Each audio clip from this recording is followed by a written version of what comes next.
warahmatullahi wabarakatuh. Nama saya Monatri Ramadhani Rasmi. Saya mahasiswa Universitas Sultan Syarif Qasim Riau, Fakultas Tarbiyah dan Keguruan, jurusan Pendidikan Ekonomi. Nah, dalam video ini saya akan menjelaskan tentang dampak COVID-19 terhadap perekonomian. Video ini dibuat untuk memenuhi UAS dari ekonomi makro. Jadi teman-teman, semoga video ini bermanfaat.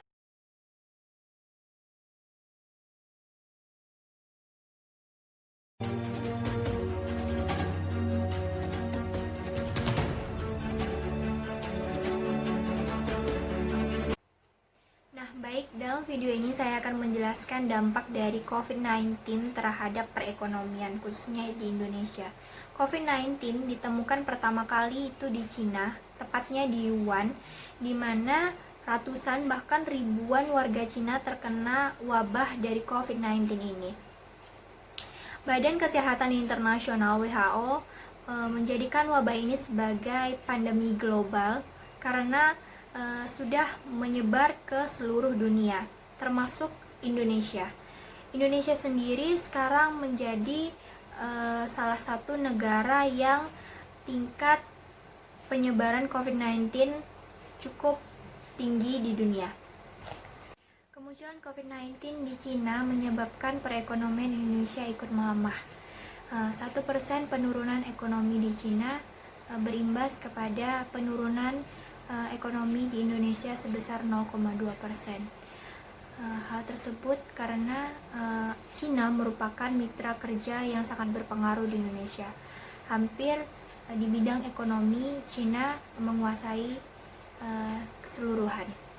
Di Indonesia, aktivitas perekonomian mulai dibatasi oleh pemerintah. Kebijakan ini dibuat untuk menekan angka penyebaran COVID-19 di Indonesia.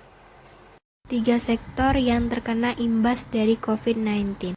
Yang pertama yaitu pariwisata, di mana 5 tahun belakangan ini menjadi salah satu penyumbang devisa terbesar di Indonesia.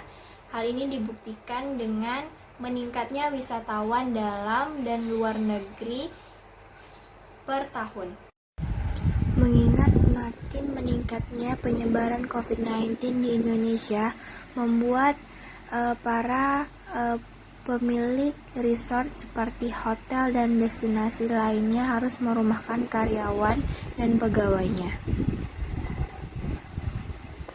Yang kedua yaitu perdagangan, di mana aktivitas ekspor-impor ikut menurun akibat adanya pembatasan perdagangan luar negeri.